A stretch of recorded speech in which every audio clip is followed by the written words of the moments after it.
Bonjour à tous et bienvenue dans Cultissime, votre magazine culturel. Tout ce qui nous divertit et tout ce qui vous donne envie. Cette semaine, notre invité, c'est Francis Huster qui joue juste là-bas, au Théâtre Poche, Montparnasse. Il va nous parler de cette pièce très particulière, Bronx, dans laquelle il joue 18 personnages à lui tout seul. C'est une véritable performance, vous allez le voir. Ça, c'est tout à l'heure, mais en attendant le sommaire, on va parler musique. J'ai une expo pour les fans de Game of Thrones et on fera nos adieux à un monstre sacré.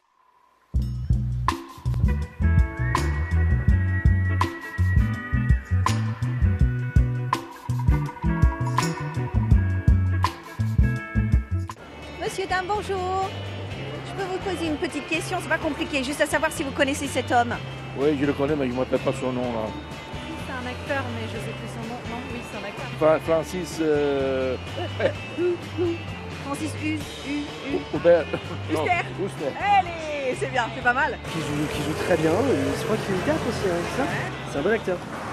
Francis Huster a plusieurs casquettes, mais il est toujours revenu à ses premières amours, les planches de théâtre. Aujourd'hui, il reprend une pièce qu'il a déjà jouée en 2012 qui s'appelle Bronx, dans laquelle il joue pas moins de 18 rôles à lui tout seul. Fortiche.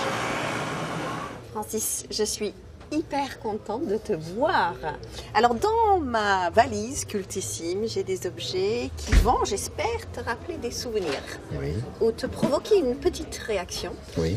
Alors, on est au Café Montparnasse, je le dis pour les gens qui nous regardent, ce qui est juste à côté du théâtre de Poche. Oui, exactement, où donc tu joues une pièce qui se passe donc justement Qui ici. se passe à New York en 1960, c'est-à-dire pendant les années John Kennedy. Il y a un quartier de New York qui s'appelle le Bronx et qui est le quartier des Italiens. Il y a un petit garçon, c'est une histoire vraie, qui est assis sur les marches donc d'un des coins du Bronx, à l'angle de la 187e et de Belmont Avenue. Et ce gosse qu'il a dans cette atmosphère, son père est chauffeur de bus. Et ce père, c'est vraiment Robert De Niro. À 9 ans, Chas Palminteri était ce petit garçon et qu'il a assisté à un meurtre. J'entends des milliers de voix dans ma tête, et une voix en particulier. On l'appelait Sonny. C'était le caïd du quartier. Hé, Sonny! Sonny! Oh, viens là! Alors c'est bon. Sonny avait 5 doigts, mais il s'en servait jamais que de 3.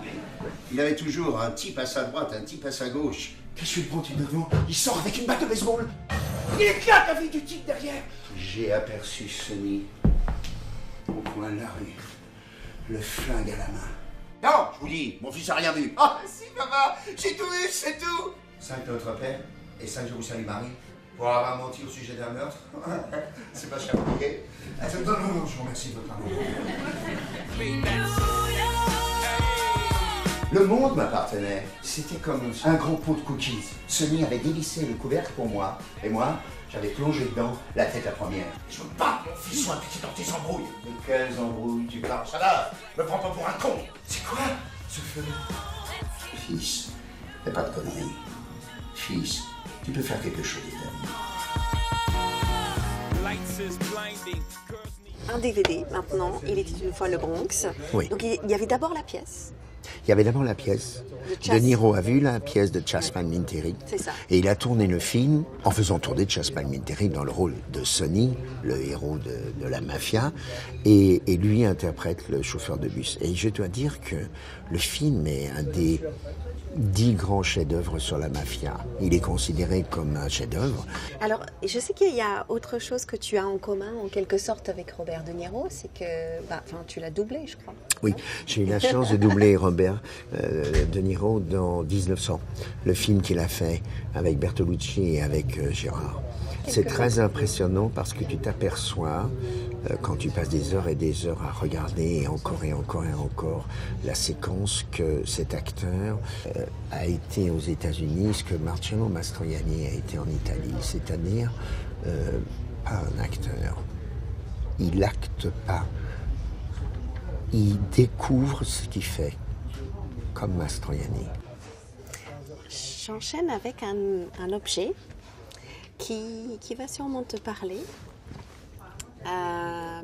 puisque maman, Tu as passé beaucoup de temps dans son atelier. J'ai passé beaucoup de temps dans son atelier rue de la Banque.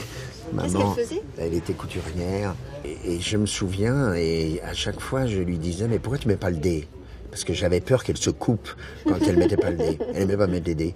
Mais ce sont des années incroyables parce que c'est justement parce qu'il y avait cet atelier de couture rue de la Banque.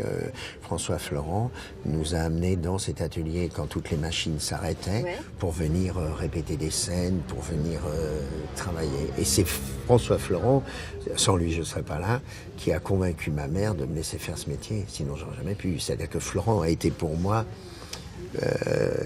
le parrain du théâtre. Merci beaucoup, Mais Francis. non, c'est moi. Merci.